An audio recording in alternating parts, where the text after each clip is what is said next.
بسم اللہ الرحمن الرحیم۔ پہلے بعض اہم خبروں کی سرخیاں۔ ہندوستان میں عدالت عظمیٰ نے غداری قانون پر روک لگا دی ہے۔ پاکستان کے وزیر اعظم شہباز شریف ایک وفد کے ہمراہ لندن پہنچ گئے ہیں اور رہبر انقلاب اسلامی نے قومی اسلامی اور ایرانی تشخص کی حامل نسل کی تربیت پر زور دیا ہے۔ اور اب پیش ہے خبروں کی تفصیل۔ ہندوستان میں عدالت عظمیٰ نے غداری قانون پر روک لگا دی ہے۔ نئی دہلی سے موصولہ رپورٹ کے مطابق چیف جسٹس این وی رمن کی سربراہی میں سپریم کورٹ کے 3 رکنی بینچ نے غداری قانون کے خلاف عرضیوں کی سماعت کے بعد اپنے عبوری فیصلے میں مرکزی اور ریاستی حکومتوں کو حکم دیا ہے کہ تعزیرات ہند کی دفعہ 124A کے تحت FIR درج نہ کی جائے۔ اس عبوری فیصلے میں کہا گیا ہے کہ IPC 124A کے تحت تمام کارروائیاں ملتوی کی جاتی ہیں۔ ہندوستانی سپریم کورٹ نے اپنے فیصلے میں کہا ہے کہ تعزیرات ہند کی دفعہ 124A کے تحت غداری کے الزام میں جیلوں میں بند افراد راحت اور ضمانت کے لیے مجاز عدالتوں سے رجوع کر سکتے ہیں۔ ہندوستان کی عدالت عظمیٰ نے مرکزی حکومت سے غداری قانون پر نظر ثانی کے لیے کہا ہے۔ عدالت نے کہا ہے کہ جب تک ملک سے غداری کے قانون پر نظر ثانی نہیں ہوتی، اس دفعہ کے تحت نہ کوئی مقدمہ درج کیا جائے گا اور نہ ہی کوئی تفتیش انجام پائے گی۔ یاد ہے کہ ایڈیٹرز گلڈ آف انڈیا اور متعدد اہم شخصیات نے عدالت عظمیٰ میں غداری قانون کو چیلنج کر رکھا ہے۔ اس قانون کی خلاف ورزیوں میں کہا گیا ہے کہ غداری قانون آئین کے آرٹیکل 14 اور 19A کے منافی ہے۔ پاکستان کے وزیر اعظم شہباز شریف ایک وفد کے ہمراہ لندن پہنچ گئے ہیں۔ پاکستانی میڈیا رپورٹوں میں شہری ہوابازی کے ذرائع کے حوالے سے بتایا گیا ہے کہ میاں شہباز شریف اپنے وفد کے ہمراہ بدھ کی صبح لندن پہنچ گئے۔ ان کے ہمراہ جانے والے وفد میں وفاقی وزیر احسن اقبال، مریم اورنگزیب، خواجہ آصف اور خواجہ سعد رفیق سمیت مسلم لیگ نون کی کئی اہم رہنما شامل ہیں۔ مسلم لیگ نون کے ایک سینئر رہنما اور سابق وزیر خزانہ اسحاق ڈار نے صحافیوں سے گفتگو میں وزیر اعظم شہباز شریف کے دورہ لندن کا مقصد بعض اہم معاملات پر سابق وزیر اعظم میاں نواز شریف سے مشاورت بتایا ہے۔ انہوں نے کہا کہ پاکستان کے موجودہ سیاسی اور اقتصادی حالات میں بعض معاملات پر مشاورت کے لیے شہباز شریف کا لندن کا سفر ضروری ہو گیا تھا۔ رہبر انقلاب اسلامی نے قومی اسلامی اور ایرانی تشخص کی حامل نسل کی تربیت پر زور دیا ہے۔ بدھ کو شعبہ تعلیم سے وابستہ ہزاروں اساتذہ سے خطاب کرتے ہوئے رہبر انقلاب اسلامی نے فرمایا کہ نوجوان نسل کو قومی اسلامی اور ایرانی تشخص کی حامل خود اعتمادی کی دولت سے بہرہ مند، انقلابی امنگوں سے آگاہ، نیز دانشور اور کارآمد بنانے کی ضرورت ہے۔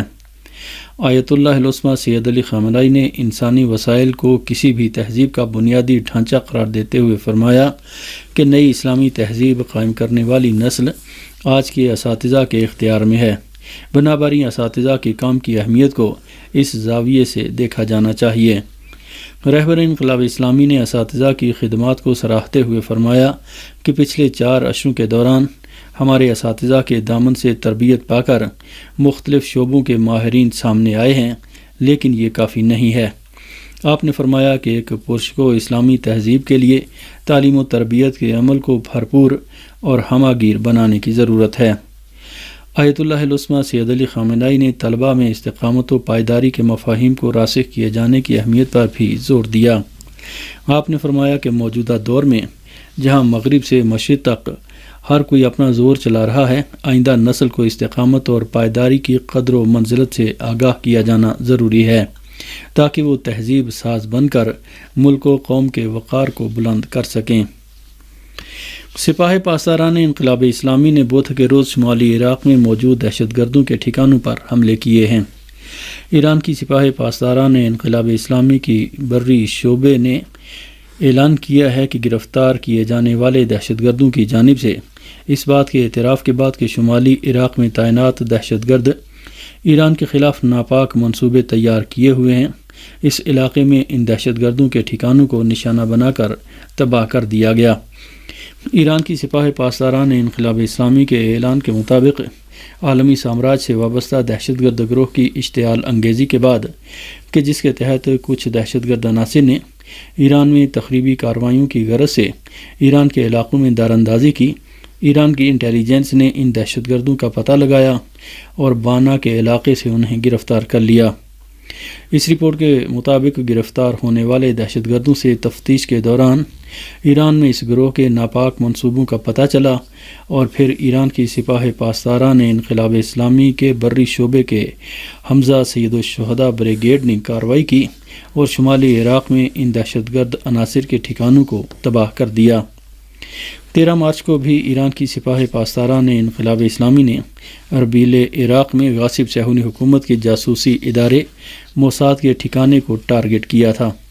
واضح ہے کہ ایران کی مسلح افواج نے بارہا خبردار کیا ہے کہ ملک کی شمال مغربی سرحدوں پر پڑوسی ملکوں میں دہشت گردوں کی کسی بھی قسم کی سرگرمیوں کو برداشت نہیں کیا جائے گا اور ان کی کسی بھی طرح کی کارروائی کا منہ توڑ جواب دیا جائے گا۔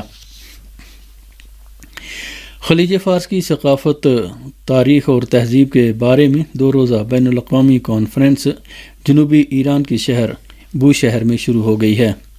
خلیج فارس یونیورسٹی کے چانسلر محمد مدرسی نے کانفرنس سے اپنے افتتاحی خطاب میں کہا کہ تاریخی شواہد اور دستاویزات کی روح سے خلیج فارس کا علاقہ تہذیب و تمدن کا گہوارہ رہا ہے۔ انہوں نے کہا کہ اس کانفرنس کے انعقاد کا مقصد تہذیب و تمدن کی پرورش کے حوالے سے خلیج فارس کو خراج عقیدت پیش کرنا ہے۔ محمد مدرسی نے مزید کہا کہ اس تہذیبی خطے میں ثقافتی اور سماجی تعلقات نیز دیگر علاقائی اور غیر علاقائی تہذیبی خطوں کے درمیان رابطوں کا فروغ اس کانفرنس کے دیگر مقاصد میں شامل ہے۔ خلیج فارس یونیورسٹی کے چانسلر نے اس خطے کی اہمیت کے بارے میں رہبر انقلاب اسلامی کے اس بیان کا حوالہ دیا جس میں آپ نے فرمایا تھا کہ خلیج فارس ایک اسلامی سمندر ہے اور پوری دنیا کے لیے توانائی کی فراہمی کا اہم ترین مرکز ہے۔ محمد مدرسی نے کہا کہ یہ بین الاقوامی آبی گزرگاہ سماجی خطے سے زیادہ ایک روحانی علاقہ شمار ہوتا ہے۔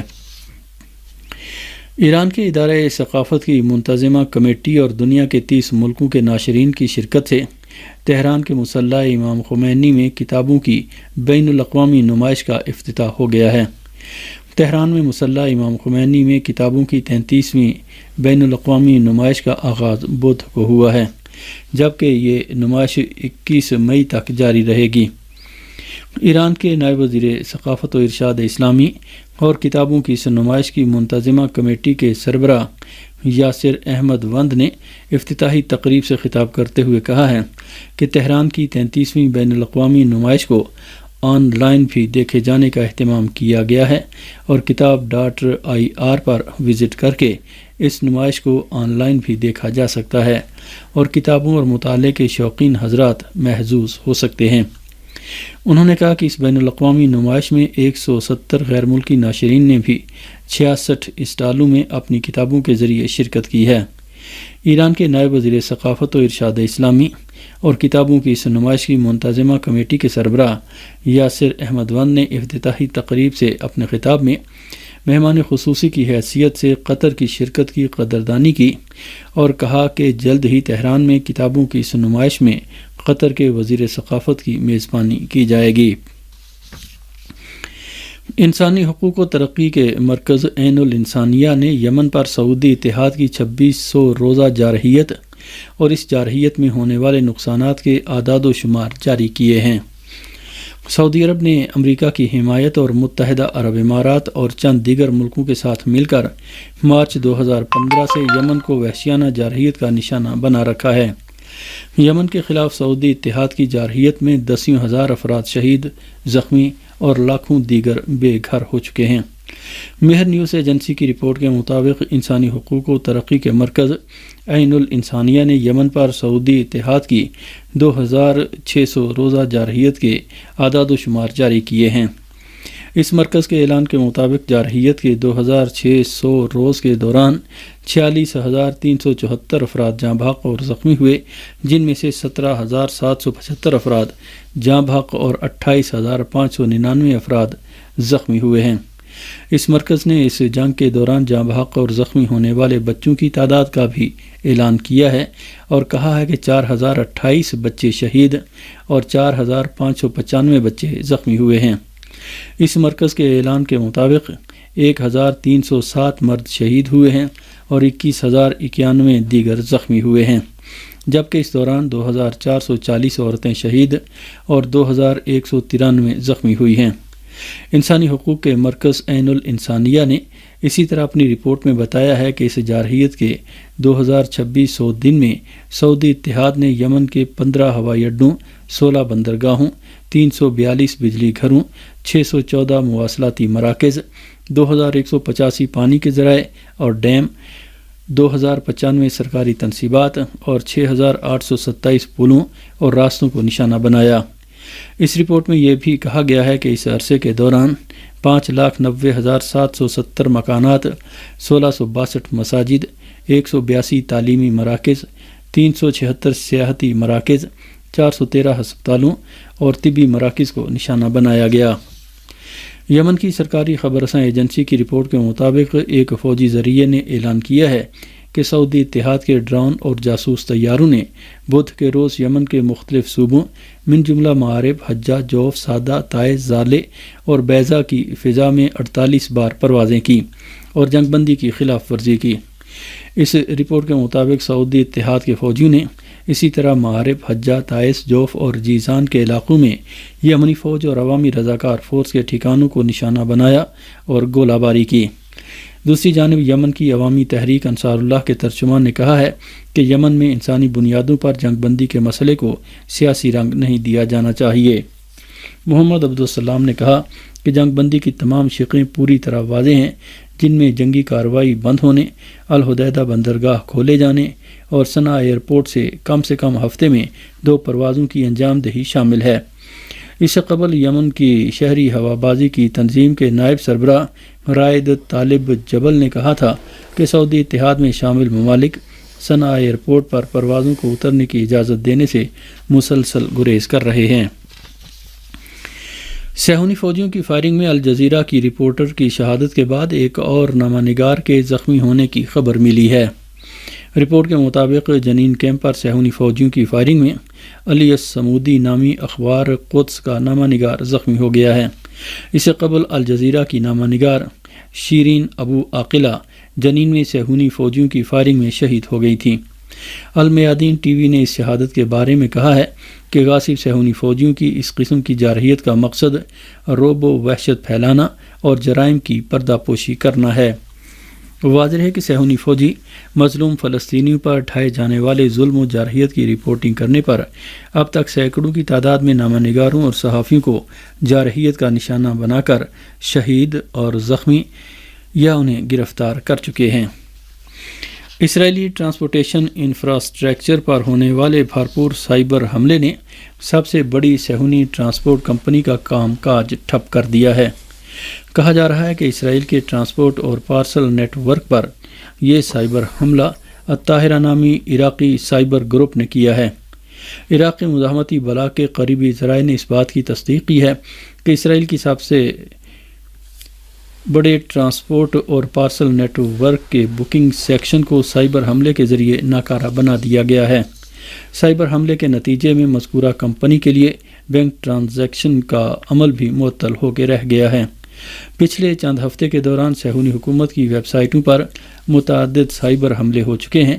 20 اپریل کو ہونے والے ایسے ہی ایک اور سائبر حملے کے بعد تل ابیب کے بن گورین ہوائی اڈے کی سرگرمیاں بھی ٹھپ ہو کر رہ گئی تھیں۔ چند روز قبل عراقی ہیکروں نے اسرائیلی ذرائع ابلاغ پر حملے کیے تھے اور سرکاری ٹیلی ویژن چینل 9 کی نشریات بلاک کر دی تھیں۔ روسی اثاثوں کو منجمد اور یوکرین کو دیے جانے کی یورپی یونین کی تجویز کو سرگئی لاواروف نے ڈکیتی قرار دیا ہے۔ ارنا کی رپورٹ کے مطابق روس کے وزیر خارجہ سرگئی لاواروف نے الجزائر کے اپنے دورے کے اختتام پر کہا ہے کہ روس کے زر مبادلہ کے ذخائر کو منجمد اور اسے یوکرین کی تعمیر نو کے لیے اس ملک کے حوالے کیے جانے پر مبنی یورپی یونین کے خارجہ امور کے سربراہ جوزف بورل کی تجویز کو ڈکیتی قرار دیا گیا ہے۔